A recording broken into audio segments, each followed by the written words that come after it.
Welcome back to the Deep Dive. So today we're doing something a little different. Usually we take a topic, we dismantle it, and hopefully have a bit of fun along the way. Yeah. But today we're walking into the fire a little bit. We're tackling a topic that is heavy, it's often misunderstood, and it's usually discussed in, hushed tones or shouting matches. Yeah. We're talking about sexual assault. It is a heavy one. Yeah, there's really no getting around that. But looking at the stack of research we have today, I mean, everything from Department of Justice checklists to neurobiological studies, my goal is actually to make it less scary, to make it more understood. Right. We want to strip away some of the stigma and just look at the machinery of it. That's the mission. We want to move past the headlines, past the crime statistics, and really look at the mechanics of this issue. We're going to talk about how the legal definition has shifted from property damage to human rights. Yeah. And the actual neuroscience of why people freeze. Yeah. And the uncomfortable reality of who commits these acts. And if there's one compass point I want to set before we start, it's this. Sexual assault is a global epidemic. It happens in every tax bracket, every country. But fundamentally, it is almost never about sexual desire. It's about power. It is about power. That distinction, power versus desire, that's something we're going to come back to a lot. But let's start with the basics, because sexual assault is a phrase we hear all the time. But when you look at the legal paperwork, it's actually, it's a bit of a catch-all term, isn't it? It is, yeah. Think of sexual assault as a giant umbrella. And underneath that, you have very specific legal categories. So you've got rape, which legally usually requires penetration. Okay. You have attempted rape. You have coercive assault. Yeah. And then you have sexual battery. I'm glad you brought up sexual battery, because I think for a lot of people, myself included, those terms, assault and battery, they just sound like jargon. Like law and order jargon. Exactly. We tend to use them interchangeably. Yeah. But the sources suggest there's a pretty sharp line between them. There is, though it does vary by state, but generally speaking, the dividing line is penetration. In a jurisdiction like California, for example, sexual assault is typically non-consensual intercourse. Sexual battery, on the other hand, is the non-consensual touching of intimate parts, groping for sexual gratification or abuse. So grabbing someone at a bar would be battery, but forcing them into sex is assault. In broad strokes, yes. And while battery might sound lesser to some people because it doesn't involve penetration, both are serious crimes. Assault usually carries the harsher felony penalties, but for the person experiencing it. The violation of bodily autonomy feels very similar. The psychological impact doesn't always scale neatly with the legal definition. And that umbrella seems to be getting wider, right? I was looking at the notes on modern forms of assault, and technology is really... it's complicated this. It's not just physical anymore. Oh, hugely. We now have to contend with image-based abuse, what most people know as revenge porn. That is a form of sexual violence. It's designed to humiliate and control. Or grooming, which is this psychological process of preparing a victim for abuse, and it often happens entirely online now. There was also one term in the sources that I've seen in the news recently, stealthing. That feels like a very modern legal frontier. It is. Stealthing is the non-consensual removal of a condom during sex. Right, and I've heard arguments on both sides of this, usually in internet comment sections, people saying, well, they agreed to have sex, so how was it assault? That is the common defense. But legal scholars and increasingly the courts are rejecting it. The argument is that the consent was conditional. Conditional. I agreed to sex with protection. If you remove that protection without my knowledge, you have broken the contract. The nature of the act has changed from safe sex to risky sex, maybe involving pregnancy or STIs. It stops being the thing I agreed to and becomes something else entirely. Exactly. It violates the terms of the agreement. Which brings us to the golden rule of this entire conversation: consent. Right. Now, I feel like everyone has seen the tea video analogy. It went viral a few years back. It's a classic for a reason. For anyone who hasn't seen it, it basically breaks consent down to making tea. If you ask someone if they want tea and they say yes, you give them tea. If they say no, you don't. And if they're unconscious, you definitely don't pour tea down their throat. It sounds absurdly simple when you talk about tea. I know, it almost sounds patronizing. But it highlights the absurdity of the gray areas people try to create around sex.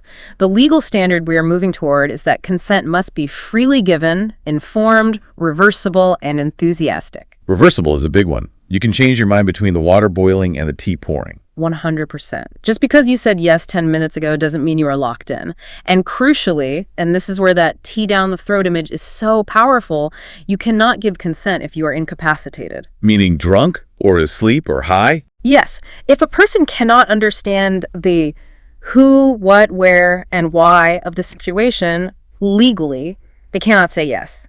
Even if they are muttering words, if the mental capacity isn't there, the consent isn't there.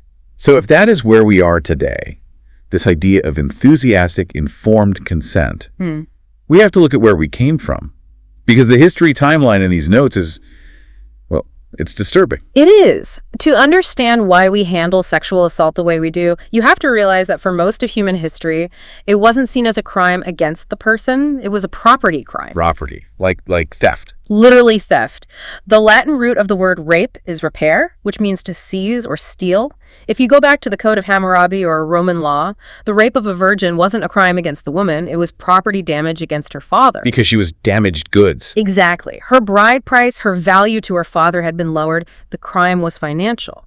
That is unbelievably dehumanizing. So what if she was married? Then it was a crime against the husband. And if she was neither? Just a single woman without a quote-unquote guardian? Then, often, there was no crime. Because no man's property had been damaged. Wow. Okay. So when did that shift? When did we decide women were people and not, assets? It was a slow, painful pivot. In the 13th century, the Statutes of Westminster allowed the crown, the government, to prosecute if the family didn't. That was the first step toward making it a crime against the state. But the property undercurrent, that stuck around for centuries. You can see that so clearly in the U.S. history notes here. The racial disparities are shocking. Feels like too light a word. It's devastating. We have to be clear about this. In the 1800s, throughout much of the U.S., the laws protecting women from rape explicitly excluded Black women, whether they were enslaved or free. So they legally couldn't be victims. The law did not recognize them as capable of being raped. It wasn't until 1861 that a Black woman could even legally file rape charges against a white man in the U.S. The law was weaponized to enforce a racial hierarchy, not to protect human beings. So when do we actually get to the modern era? When does the law start to look like what we have now? I'm assuming the civil rights movement and the feminist movements of the 60s and 70s. That was the turning point. The second wave feminist movement really pushed to redefine rape as a crime of violence and power. But there is one fact here that usually floors people when I tell them. It's about marital rape. I saw this in the timeline, and I actually had to double-check the date because I thought it was a typo. It was not a typo. Prior to the 1970s in the United States, marriage was basically a complete defense against rape charges. The legal logic was that the wedding vows were a permanent, irrevocable consent contract. A husband legally could not rape his wife. And this is an ancient history. We aren't talking about the Middle Ages. No. Nebraska was the first state to criminalize it in 1976. 1976, that's the Elvis Presley era. And it took until 1993 for marital rape to be a crime in all 50 states. 1993. I was alive in 1993. I was watching cartoons. That is terrifyingly recent. It is. It just shows you how fragile and new these protections are. Around that same time, 1975, we also got the rape shield laws. These were federal rules of evidence that prevented a victim's past sexual history from being dragged out in court. Stopping the whole, she's promiscuous so she can't be raped defense. Exactly. It stopped the victim from being put on trial. But again, mid-70s, we are talking about one generation ago. The legal framework we have now is like a toddler in historical terms. So we have this legacy of property law and exclusion. Now, I want to pivot to the biology of it, because one of the most common questions, and it's such a cruel question, that victims get asked is, why didn't you fight back? Right. Why aren't there scratches? Exactly. And this is where the CSI effect, or, Hollywood really fails us. And it's where neuroscience provides so much validation for survivors. We all know fight or flight, right? Sure. Adrenaline kicks in, you run or you punch. It's the survival instinct. But the full spectrum is fight, flight, freeze, or fawn. And freeze is the one we misunderstand the most. So what is physically happening during the freeze? Why does the body shut down? Imagine the brain as a house with a circuit breaker. When the amygdala, the fear center, detects a threat that is overwhelming, where fighting and fleeing seem impossible, it floods the system with stress hormones. Cortisol, catecholamines. This can cause what's called tonic immobility. So it's not a conscious choice to stay still. No, it is a physiological override. The rational decision-making part of your brain, the prefrontal cortex, it essentially goes offline. The body goes limp. It's an evolutionary mechanism to survive trauma, just like a gazelle playing dead in the jaws of a lion. And yet a jury or a police officer might look at that lack of struggle and say, well, it must have been consensual. Exactly. And that interpretation is just biologically incorrect. Silence in the face of terror is not consent. It's survival. And then there's fawning. You mentioned that earlier. That sounds almost like trying to be nice. It is compliance. It's trying to de-escalate the attacker by agreeing, by smiling, by doing what they say to avoid being hurt worse. It is also a survival instinct, but it carries so much shame for victims afterwards, they think, I went along with it. But they were essentially hostage negotiating with their own body. That is a perfect way to put it. They were bargaining for their life. Let's bust a few other myths while we're here, because I think pop culture has convinced us that sexual assault is almost always a stranger jumping out of the bushes. The stranger myth. Yeah. It is so pervasive, and it is statistically just wrong. The data is very clear. Approximately 8 out of 10 assaults are committed by someone the victim knows. 80%. That is staggering. It's a friend, a partner, an ex, a family member, and because of that, about 62% of these assaults happen on private property. Living rooms, dorms, bedrooms. Not dark alleys. Which makes the psychological impact so much more confusing, I'd imagine. If a stranger attacks you, you know a crime happened, it's clear. But if your boyfriend or your friend does it, it creates immense cognitive dissonance. You think, this is a good person, they wouldn't do that. So you rewrite the narrative to blame yourself. Maybe I was unclear, or maybe I shouldn't have drinking.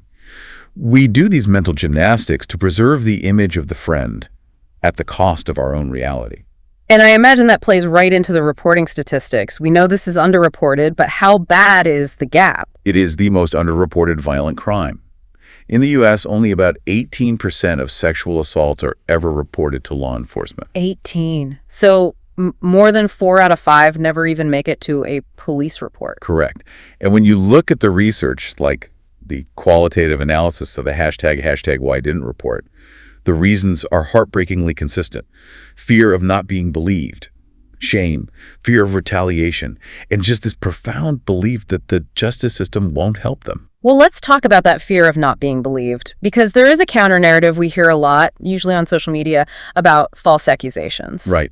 What if she's lying to ruin his life? That fear takes up a huge amount of space in the cultural conversation, and it's totally disproportionate to the reality. Statistically, false reporting for sexual assault is between 2 and 8%. Is that high? Low. How does that compare? It is exactly the same as the false reporting rate for burglary or car theft. We don't assume every person reporting a stolen car is lying, but we do for this. When you consider the stigma, the invasive exams, there is virtually zero incentive to lie. Now, I want to make sure we don't skip over a huge demographic that is often invisible in this conversation. Male victims. I'm so glad you brought this up, because if the stigma is hard for women, it is often a fortress for men. Is it just masculinity norms stopping them from reporting? It's deeply ingrained gender norms. There's this false belief that men cannot be raped, or the biological myth that if a man has a physical response, an erection, or ejaculates, it must have been consensual. Going back to biology versus psychology. Right. Physiological arousal is a mechanical response. It doesn't mean the person wants to be there. It's like being tickled. You might laugh, but that doesn't mean you're enjoying it. But for a male victim, that physical response is often used to silence them. You liked it. That's cool. And I noticed in the global section of the notes, you mentioned that in conflict zones, this gets even messier. Yes. In war zones, sexual violence against men is remarkably common, but it is often categorized as torture rather than sexual violence. And this hides the true numbers, and it denies those men the specific type of trauma care they need. Speaking of care, let's talk about the institutional side for a minute. If someone does report, what happens? I saw the acronyms SANE, SART. These are critical. If you go to a regular ER, the doctors there are great, but they might not know how to collect forensic evidence for this. A SANE stands for a sexual assault nurse examiner. So a specialist. A highly trained specialist. They know how to collect the rape kit, which is a very invasive process without re-traumatizing the patient. They work with the SART, the sexual assault response team. The whole goal is to get the evidence while treating the human being with dignity. They give control back. May I touch your arm? Are you ready for this next step? Moving outward from the hospital room to the world stage. We touched on conflict zones, but the notes on war as a weapon are just heavy. This is the darkest part of the deep dive.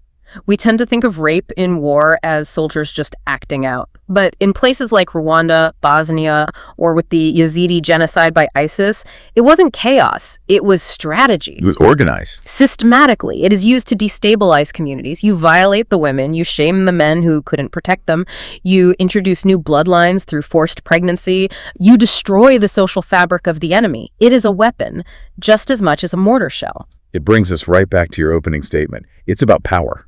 Always. It is always about asserting dominance over another human being. So looking at the global map, are there countries getting this right, or at least doing it differently? It really varies. Look at Sweden. They recently broadened their definition of rape to include any sex without explicit consent. Now, critics looked at Sweden's stats afterwards and said, look, rape is skyrocketing there. But it wasn't more crime, it was just more counting. Exactly. It reflected more accurate reporting. Compare that to a place like Japan, where societal stigma is extremely high and you get much lower official numbers, but probably high hidden victimization. And then there was Australia's approach. Stop it at the start. I love this campaign. Instead of telling women how to not get raped, it focuses on the root cultural attitudes. It targets 10-year-old boys and girls. It challenges the boys will be boys mentality when a kid snaps a bra strap or makes a sexist joke. Treating the illness, not just the symptom. Precisely. It interrupts the cycle before it ever escalates. So where does this leave us? We've covered a lot of ground. We've gone from Hammurabi treating women like property to the neuroscience of tonic immobility. The laws have improved, but the stats are still grim. We have made legal progress, that's undeniable. Yeah. We have laws now that name the crime. But the next frontier isn't legal. It's cultural. What does that shift look like? It looks like shifting from victim prevention, telling women to watch their drinks, carry keys between their fingers, to perpetrator prevention. Teaching people not to assault. And understanding that consent is the baseline for all human interaction. If we go back to that tea analogy, it's just about respect. It's about recognizing that another person is not an object for your use. And I keep thinking about that 80% statistic. Yeah. That most assaults are by people we know. And the biggest barriers are shame and fear. It makes the solution feel closer to home. It's not just about passing a bill in Congress, though that certainly helps. It does. It means the most powerful person in this equation might not be a judge or a cop. It might be the person listening right now. That is the thought I want to leave you with. If a friend tells you their story, whether it happened last night or 20 years ago, your reaction defines their path to healing. They are terrified you won't believe them. Because if the fear is, no one will believe me, then the antidote is, I believe you. That first response, I believe you, it wasn't your fault. That might be the single most effective intervention we have to break the cycle of silence. It validates their reality when the world is trying to deny it. That is a powerful place to end. Thank you for walking us through this. It's heavy stuff, but ignoring it doesn't make it go away. Knowledge is the first step. Take care of yourselves, check in on your friends, and we'll catch you on the next deep dive.